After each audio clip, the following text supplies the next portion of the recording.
Welcome back to It's Just Queen Bee's Thoughts. I'm Queen Bee, and today we're diving deeper into something that's been a huge part of my recovery, the road to healing.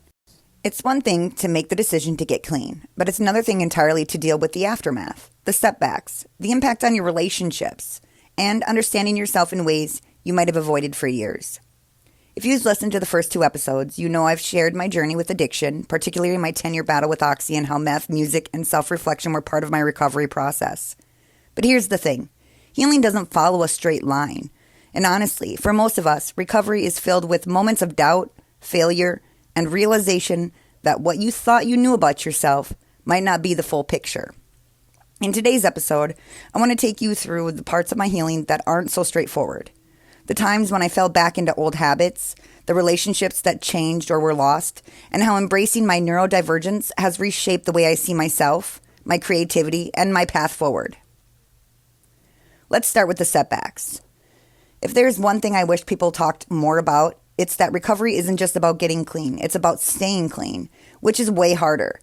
I remember when I hit the 6 months sober, part of me felt this huge sense of accomplishment, like I'd made it over a huge hump. But the truth? That's when the real work began, because now I didn't have the crutch of addiction to fall back on when things got hard. I had to face my emotions head on. There were days when it felt like everything was too much. I'd have a stressful moment or something would trigger old habits, and that voice in my head would start up again. One time won't hurt. You can handle it now. But I couldn't. The temptation to relapse was always there, lurking beneath the surface. And here's the thing. There were times when I stumbled.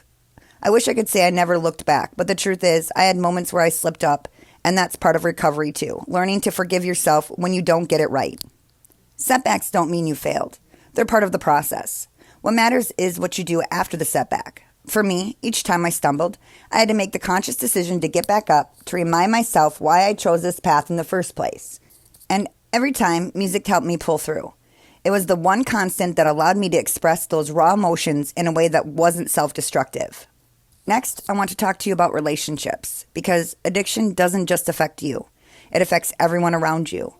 When I was deep in my addiction, I wasn't really there for the people in my life. Even if I thought I was numbing myself, avoiding my emotions, and that meant I wasn't showing up as the person I wanted to be. When I started my recovery, one of the hardest parts was looking at the damage I had done to my relationships, mainly to my friends and my family.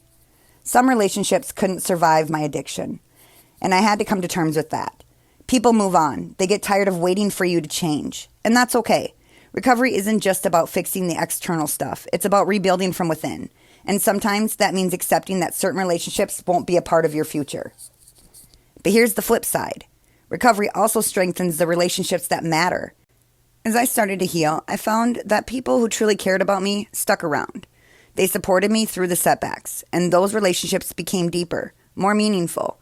I had to learn how to communicate again, how to be vulnerable and honest in ways that I hadn't been when I was using. It's still a learning process, but that's the beauty of it. Recovery teaches you not just how to stay sober, but how to be real with yourself and the people around you.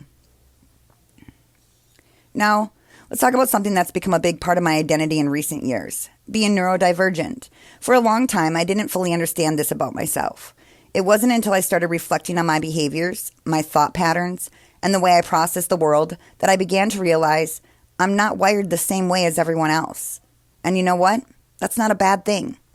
In fact, understanding my neurodivergence has been one of the biggest keys to my recovery.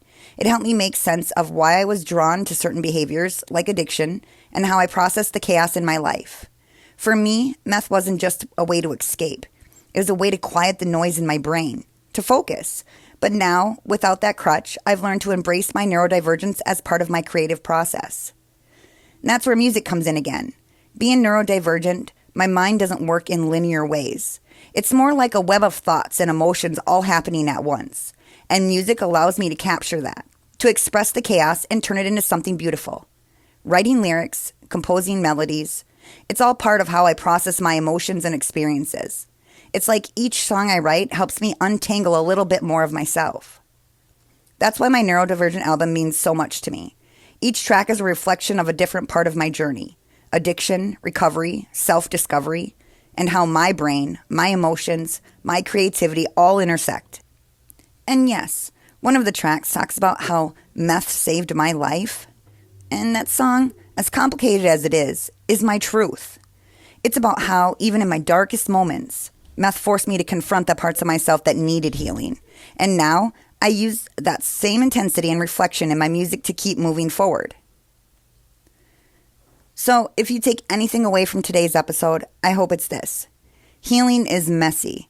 It's filled with setbacks, broken relationships, and a lot of self-discovery. But it's also a journey worth taking. It's not about getting everything right the first time. It's about showing up for yourself, again and again, no matter how many times you stumble.